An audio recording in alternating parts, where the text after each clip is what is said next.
Hi, this is Randy Finney with Right Side of the Chart, and today is Thursday, March 30th, 2023. It is 12:16 p.m. as I'm starting the video, and I wanted to go over some key levels on the Nasdaq 100. Same levels I got out to you this morning, but we're right now on that trend line, so about to trigger what would be the second objective short entry today. First one being at resistance, second one would be a break of the trend line. I'll get to that in 1 second, and I'll also do updates on quite a few of the recently highlighted trade ideas, individual stocks, gold and GDX. Those are yet to trigger. But zooming in here, this is the that orange box I give you. That's the what I call the post FOMC pop right there, and drop, pop and drop. That first candle, remember it's only so the box here is a single day range on last Wednesday's Fed day, Fed rate hiking day, rate decision, and you can see that just the two candles alone at after the announcement. So you had the 3 p.m. candle, which runs from 2 to 3, and then the final candle, which was our breakdown candle. So that encompasses that range, and so it's basically we've gone nowhere but up and down. We've tested the bottom. We ever so slightly undercut the bottom of the range there, snap right back up on each of those 60-minute candles, pretty much, other than that one slight close below. And now today we ever so slightly popped above it too. And we also, in doing that, we put in a marginal new and still divergent high, something I talked about back here a few days ago is certainly a possibility. Said if it happened anytime soon, which it now has, it would only extend the existing divergences. So technically speaking, nothing's really changed. The only thing that's changed is the divergences now from this point where we had our initial divergent high in the breakdown of the bearish rising wedge. We now have a marginal new high and even larger divergent high, therefore setting the stage for an even larger drop. I gave you my arrows because that was that this target was already hit on that Fed day, on the breakdown day. Had a bounce from there, and that would open the door to that next target at 302 and a quarter. So, and boom, there's my alert. So what I did here, I had the trend line I got out to you this morning, this white trend line right here. We just broke it. Yeah, that's why I wanted to start the video now. I had an alert set here under, this is how you want, if you want to sharpen your pencil and hone down an entry.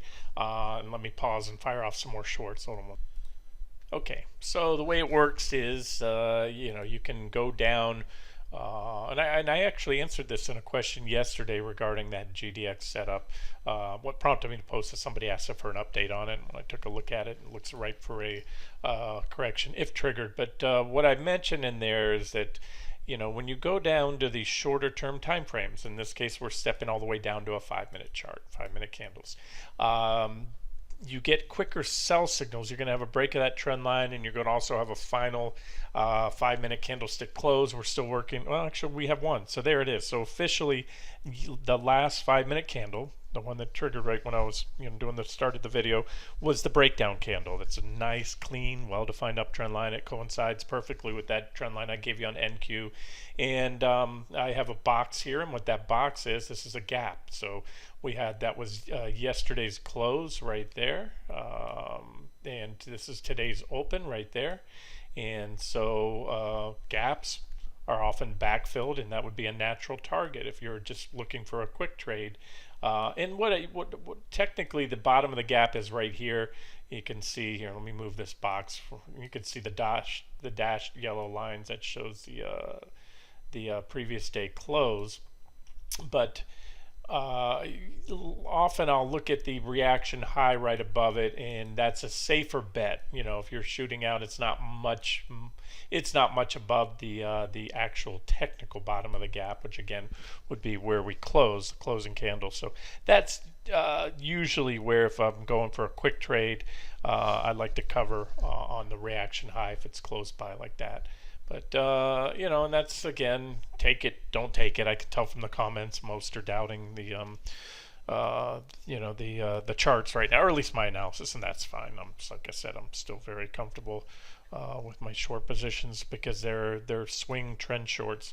That was the last 5-minute divergent low we had there, and there's our 5-minute divergent high right there. And so there's our breakdown candle. We're starting to enter the gap. and so forth and so on. That's how it works. And I already gave you that target there, 303.27. And I want to just speak to this real quick. If that is hit, that's going to be a drop of 3.8% from where we're at right now. That should be enough, and you can see nothing's again changed. The negative divergence is only bigger here on the 60-minute chart, but that should be enough to help give us some bearish crossovers on especially on the 60-minute time frame right now, because we have still what I call unconfirmed divergence, because that PPO is a momentum indicator. It's making higher highs right now. I'm sorry, it's not making higher highs. It's making a higher low, but we haven't effectively put in a lower low. Again, that's just me. It's technicality. I like to see that bearish crossover, meaning that blue line, PPO line, goes down below the signal line, and then you effectively have a lower peak in the RSI. So that's it. So this is, unconfirmed divergence, and if we get that crossover, that would be confirmed divergence. And now if you want to play it a little more safe, what I mean by that is not jump the gun on what could be a whipsaw signal, because a 5-minute chart, and that's what I was answering yesterday in that whole GDX question in the comments section, is that the shorter the term charts you go off of, yeah, they're going to get you in quicker, but there's a higher chance of a whipsaw. So here's a 15-minute on NQ, and you can see we have not broken the trend line. We do have the divergence. It's a trend line that I do believe will be broken. There's your divergent high. There's a nice clean trend line. That's the exact same trend line I gave you on the 60-minute chart. And let me just zoom in real tight so you can see it here in the video. I would even tighten it up like this, come in. That's the better fit. What I did, it starts here at this low from the 30th. No, what is that? That is the 28th, March 28th. I'm sorry. And you have quite a few reactions here, multiple candles here on this 15-minute. The white parts are the candlestick shadows or tails. Shadows are known as when they're below, wicks when they're above, and so those are just intra-period. And so again, it'll increase the odds to see a solid 15-minute candlestick close through here, and then you step it out and go out to a hourly chart, and there's the same trend line I gave you this morning. It's the same one we're looking at, but that would further increase the odds. So that's one of my boards. Here's the other board. This is the one I gave you this morning. Yeah, you can see right here. There it is. That's the one I gave you this morning right there. I had it marked up. Divergent high 1, breakdown below the primary trend line. And this is just all that post-Fed noise. It's been a week now of just post-FOMC noise, going down, going up, going down, going up. And we'll see where we go from here. Okay, and with today being Thursday, we're only about halfway through. We still have another day this week. And one of the things, among others, that I'll be watching for is the posture of the PPO here on this weekly time frame. So I continue to maintain. I've had 4 targets laid out since the start of the bear market: T1, 2, 3, all of which were hit so far, and then T4 down here around 235 or so. And so if we're going to get a reversal, I think it's going to come soon. This is a nice resistance level, and that would be a drop, just to kind of quantify it if we get it. It's going to be another leg down of about 26% from where we're at right now. One of the things I'm watching here is this PPO. Let me turn off all the, oh no, I can't. If I turn off all the lines up there, it turns them off down here. Let me just expand this and show you one of my favorite indicators, and that's the PPO histogram. And let's go back to the last bear market. So this is 2008 right there. This is where the market peaked. It was October of 07, and it bottomed in March of 09 right there. And I'm talking the major indexes. Technically the Nasdaq bottomed in November, but a hair below where everything else bottomed in March of 09. So that was the technical end of the bear market and start of the new bull market. And you can see here the zero line. Such an effective and simple indicator. You look at the zero line on the PPO, that's that dash line there. I just made it green. And when the PPO is above it, when it crosses above it, that's a buy signal and you're in a bullish trend. So I'm just going to box in Yeah, well, the purple lines already show you where those were. So that was it. So there it said long bullish trend, and then we got a bearish cross right there. So from here to here, right where these purple lines are, that said bearish trend. It captured almost the entire, well, it did. It captured nearly the entire bear market. You know, you're going to get these a little after the top, and the bullish cross will come a little after the bottom is in. But the other thing about it is you tend, once you cross below, the zero line acts as, especially in the bigger trends, support or resistance when tested from below, excuse me. And so that was it. So you had your bearish cross here, you got rejected there, and then right there it told you, hey, at least buy this one indicator, bear market's over, be long and strong. And it told you that one indicator, you can see the little arrows where the back tests were. It said be long and strong throughout that, the bulk of the initial leg up, and then you had a bearish cross right here. I mean, there was a ever so slight whipsaw there, but for the most part it was all near, these two were near perfect back tests where the the PPO line, the signal line, the 9 EMA came and back tested. And then you had, we'll have to zoom in to see it, but so you had a bearish cross here, and it said, you know, bear trend. There was a correction in there early on. It would have got you out of that correction, and then the market went sideways for, gosh, well, all along it was sideways for over 18 months or so. But it did catch that correction. It also caught the big Q4 2018 drop right here. There's your bearish PPO crossover, and there's a bullish range. So it did come, I stand correct, a little bit late. There was still some downside left. And again, if you look at the periods where it said be long, it captured what, probably 95% of all the bull trends and remained above it here throughout that. And then it flipped right here. That's where it went bearish. That's right after the bear market started. So I know this is all busy up here, but that was the last bearish PPO crossover. It was actually right here. And here we are today. You can see the zero line is testing. So it's a big week for me. And I've been saying that for a while. The market's at a critical technical juncture, and it has been for a while now. Some indexes are above 200 days and trend lines. Others, especially the equal weighted, are below or at big resistance. And anyways, that's one of many indicators. You can look at it on IWM as well. You can look at it on SPY. You can see it's really done a good job. And I just wanted to point out here that you know, there's all your bullish and bearish crossovers. There was a bull trend. Several back tests of the line said be long and strong. Then it crossed here, gave you a clear sell signal, said get out or be short, and it got that downtrend. It was long and strong throughout that run right there. Sell signal right here, correction. When COVID hit, COVID happened so fast, and you know, would have continued obviously if the Fed hadn't come in with the nuclear response. So by the time you got the signal, it was pretty much too late. And it would have told you, it's like if you took it on face value, you got out pretty quick, and then it told you to get back into your longs right here. And again, it's not, I don't use it as a standalone.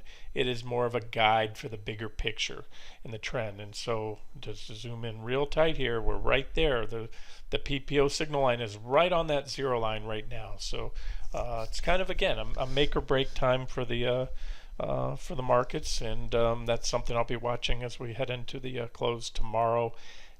Well, you know what? We're going to be right on there again. It's a weekly close. You know, one and a half trading days left. But if we start to, here's the takeaway, guys. Sorry, if you start to have this 60-minute divergence, the bearish rising wedge, and all that play out, it's going to bring us down. We start to go down and hit these next targets. Then you're going to have that PPO line moving away on the weekly, and other things there as well. So that is the equity markets. Let me give you an update on the related VIX.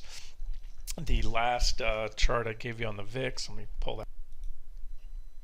Okay, the last chart I posted on the VIX was this one here, a 120-minute chart, 2-hour candles, and that was back on the 22nd. So we're talking a little over a week ago, and gave you two scenarios. We're back testing the trend line there, and the primary scenario had us rallying off there, the darker arrows. And when I give you these lighter arrows, that's the alternative scenario. Still says VIX is going to the same place, just how we're going to get there. And so I had it gave you S1 means support, first support, S2 means second support. So remember, T means price targets. On the long trades, they're going to be above, and S means support. And so you have these two support levels right there, and then suggested stops. You got to give it a little room below support. Stop 1, stop 2. That was then. This is now. Here's the VIX. And so we're pushing the upper limits of that, or the lower limits, if you will, of that stop 1.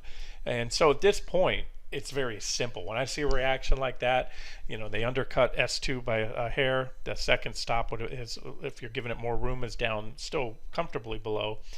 But when you see a reaction like that in a reversal, and now we're at resistance, remember S1 was support, and now that becomes R1. And so we're at resistance right now. And so if the sell signal I just gave you in the beginning on hold, we're probably going to continue on up here on the VIX, and then I think we still have the potential to explode a lot higher, like I've been talking about before. What I was getting at, since we have a reaction right around where that first stop is, that's just the recent low now. It's very easy. Now that reaction low should not be violated if the VIX is going to take off and run up here.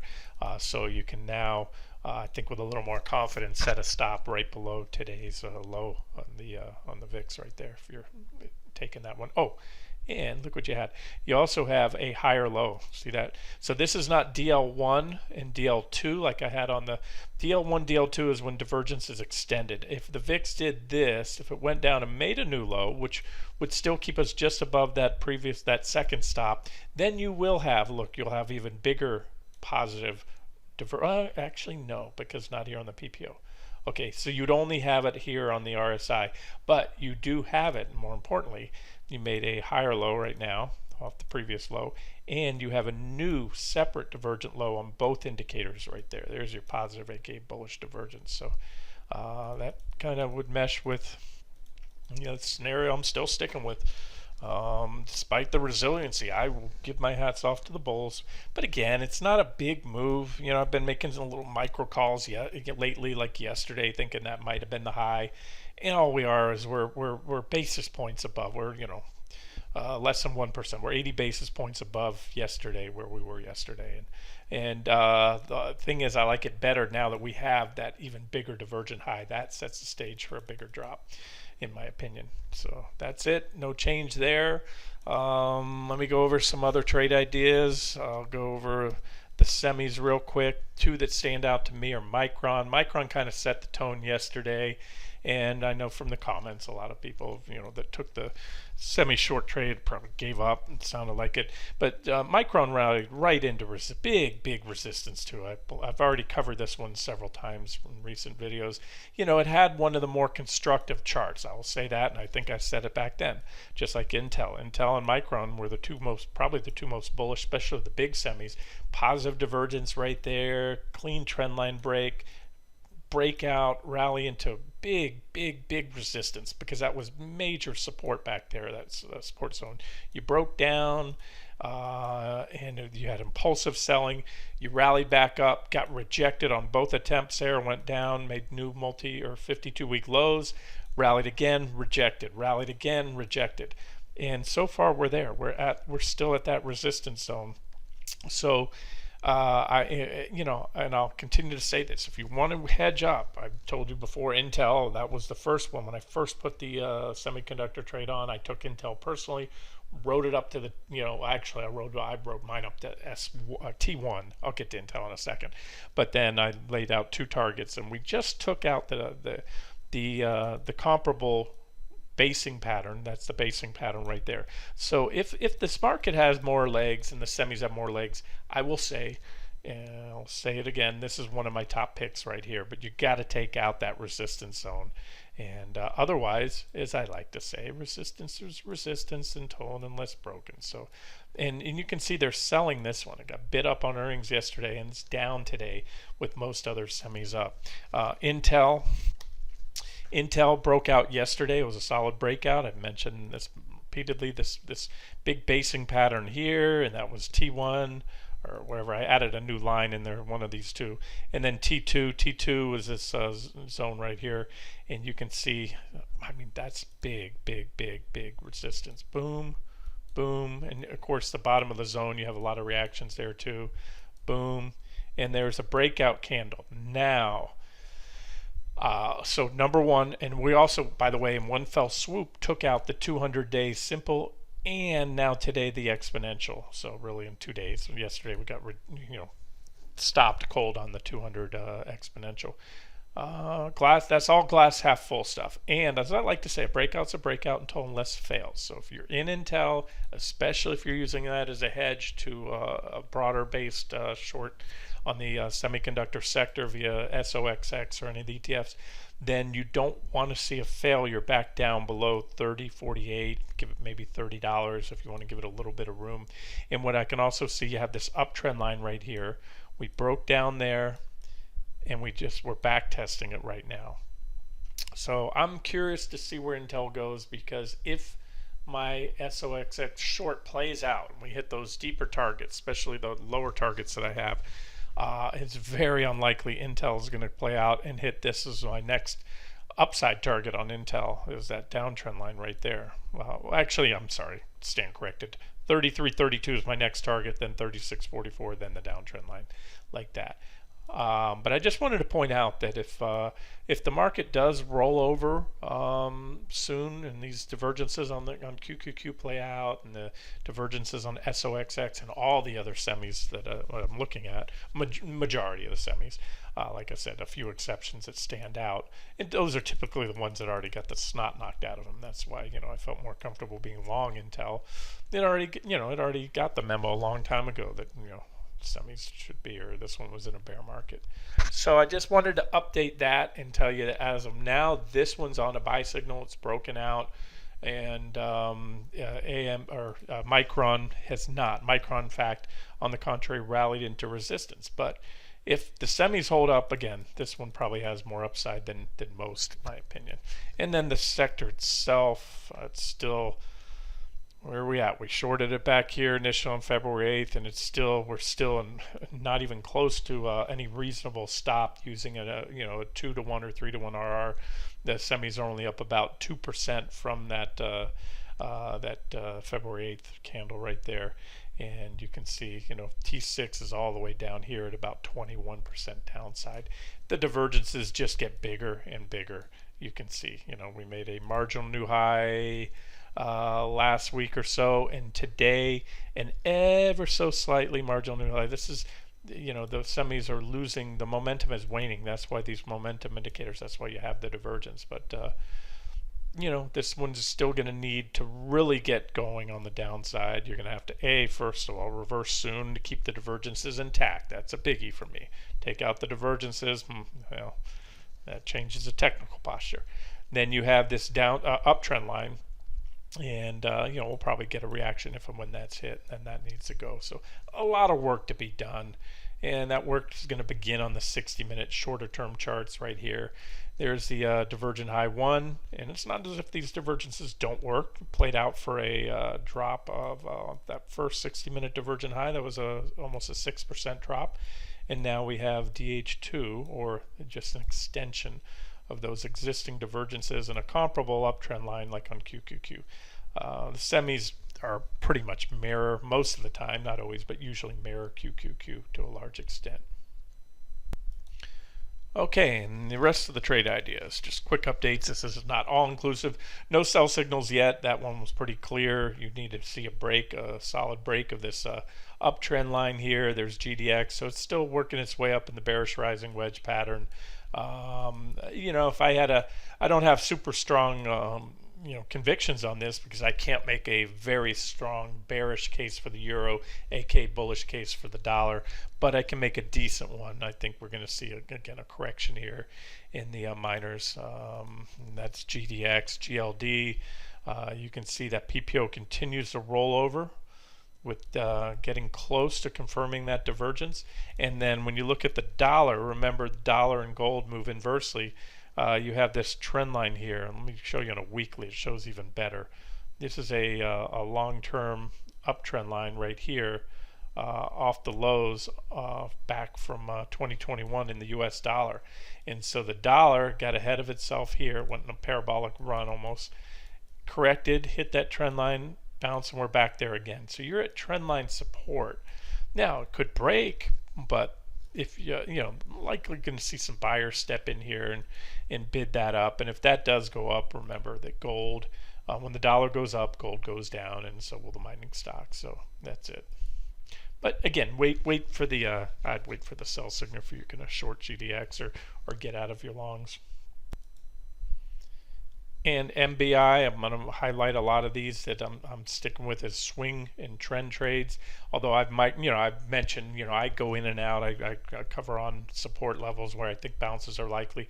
But then I like to highlight the objective short entry, re-entries, whether I'm taking them or not. This one, you still have this downtrend line right here, and we're very close to that now, not all the way there. If it happens, we already got the initial breakdown. We hit T1, and then I highlighted it as a, to cover there, play the bounce, and then re-short back on the back test. So those intersecting trend lines. So at most, you might get one more back test of this trend line. I would be I would highlight it as an objective short if you get to the first one, the downtrend line. So you have the downtrend line there, and then the longer term uptrend line. So, and we've already had a pretty healthy bounce. I'm not going to consider T2 hit. We came very close. I mean, you could. I always say I always cover above, but that one, I was probably a little bit tight with it. Putting that line right there. If you look closely, there was a reaction high right here.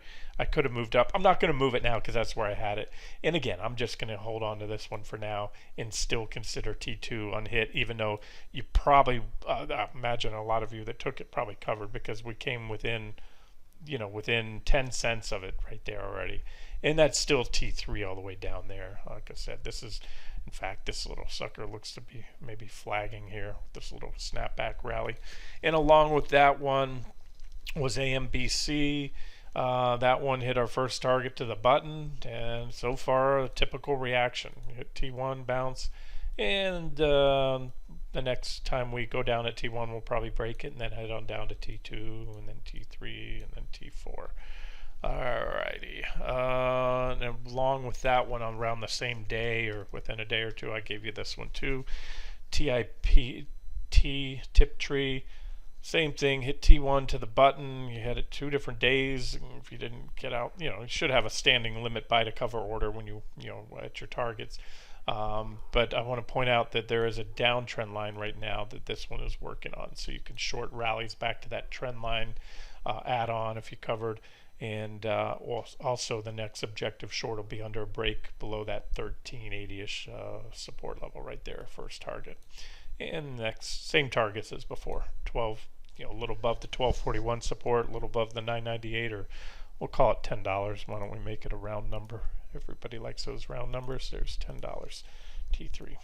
All right. And as I see, the board is becoming increasingly bullish, looking for more upside. I've got a couple longs for you. One I already gave you. It's a setup. It's not triggered yet, but one still looks better than most out there. You have this big divergent low, positive divergence, TZOO, TZOO. Laid it out as a trade setup the other day. You had a break of this trend line.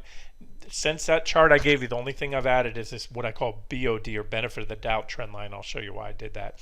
You can see it comes off the same high, but I'm catching these reaction highs here, here, here, and then the one we had the other day. I said that would the bias, the criteria for this trade was not to take it yet, even though we broke out of that first trend line, but you ran into the 200-day moving average, same place it got rejected there, same place it got rejected there, or at least on the 200 simple there, and we've been trading above the 200s. So I said you'd want to see the next run above that 568 as resistance. I think I might have said wait for 570 to give it a couple pennies to be safe, and that should be your buy signal. So still one of the better looking setups, and still exactly just that, a long setup. If T1's hit, it's about 17% above where we're at now, and about 30% for T2. And then the other one is I got an alert on this one today. I've had it set. Let me dig that one up. What was that? Let me look at my price alerts. Give me 1 second. KXIN. This one I will throw out now as a trade setup. Even though I had the alert trigger, I had the alert trigger on the downtrend line. This is a big, big downtrend line. Look where it comes from, October of 2020. And you have quite a few nice clean reactions there, and we're right on there now, but my BOD, or benefit of the doubt level, is 53 cents. It is a penny stock, so keep that in mind, but you get nice big divergence right there, positive divergence, and you have price resistance at 53. So you might want to, maybe you can give it a couple pennies or two if you want to be safe, wait for break 55, or wait for a solid 60-minute close or a daily close. It could run. Stocks like this, these little penny stocks, if the traders hit them, this thing can run them one day and hit that first target right there, 64 cents, and that's also the intersecting 200-day simple and exponential moving averages, which have capped it. See that since the bear market started on this one. So that would be, and again, I think that would probably happen very fast, probably one day. 21%, 22% to that target, and if it can continue to get some traction, I'm going to add one more target here. I'm going to just borrow this old line. Well, no, I'll just put a new one up. I would say right there, BT2, that's 79 cents, and then 93 at this point in time, max target. But again, you're probably going to have the sellers step in if it does pop and break out. 64 cents, like I said, is dual resistance. It's price and moving average resistance. All right, so I'm going to wrap the video up sort of where I began. We still haven't fired off the sell signal, from this morning. Like I said, there were two objective shorts. One is at resistance. We're pretty much where we started the day, or were a little while ago. And the next one will come on a break of that 60-minute trend line. That's the criteria for that, add-on today, and what I gave you earlier. And you can see it here. This is on the same thing, 60-minute chart right there. There's the trend line. I'm going to tighten that up a little bit right there. Then when you scroll, when you zoom in on a lot of charts, things move around a little bit. So again, for all intents and purposes, we're right on the trend line right now, and certainly not what I'd consider a solid. It's not even a close below yet. We're right on it. It's a red candle. That means we're on the trend line right now. PPO is poised to cross over. I just wanted to reiterate that I still very much, despite the resiliency of the trend, but it's not even that. Like I said, it may seem that way if you shorted last week, if you took the sell signal after the Fed, but we're right where we were back then. And I'm looking at the Qs. I'm not even right now. SPY has its own thing going on with the financials. I'm looking at things. I'm watching Schwab. I'm watching the brokers, and regional banks and all that. But this is where I think the juice is right now, the best profit potential, and that's what I'm favoring. And so there it is. We have a 60-minute candle right now working its way. It hasn't finalized yet, but we're below the trend line in QQQ on the 60-minute chart. And again, there's where we popped after the Fed. And take that line across. We're below that now. So all we did today is go back to where we were a week ago yesterday, immediately following the Fed, and that's just been it. So we're just bouncing around in this range, and as I said a couple times, a definitive solid break, not just a little pop there, a little pop there. When we start to get away from there, if we burn through the divergences, that's hard to spin as anything but bullish. And if we start to move below, especially if you get out below these recent lows, that's hard to spin as anything but bearish, because that's going to do a lot to the weekly charts and the daily charts as far as firming up some of those divergences. And this can actually undo some of that stuff and really, give the bullish case some more check marks. So that's it. And if you're frustrated, well, this is trading. Sometimes the market goes into these little consolidation periods, and you just have to be patient. If you're trying to swing trade, it sucks, because you're going to go profitable, you're going to go negative, you're going to go spin your wheels until this market picks a direction. So nothing goes sideways forever in the stock market. So my guess is we're gonna probably by next week. Tomorrow will be month end, last trading day of the month, and then next week this market's going to pick the direction it wants to go. I don't know if there'll be any window dressing this month or not, We'll see. I'm going to wrap it up here, get the video out to you guys. This has been Randy Finney with Right Side of the Chart. Have a great day.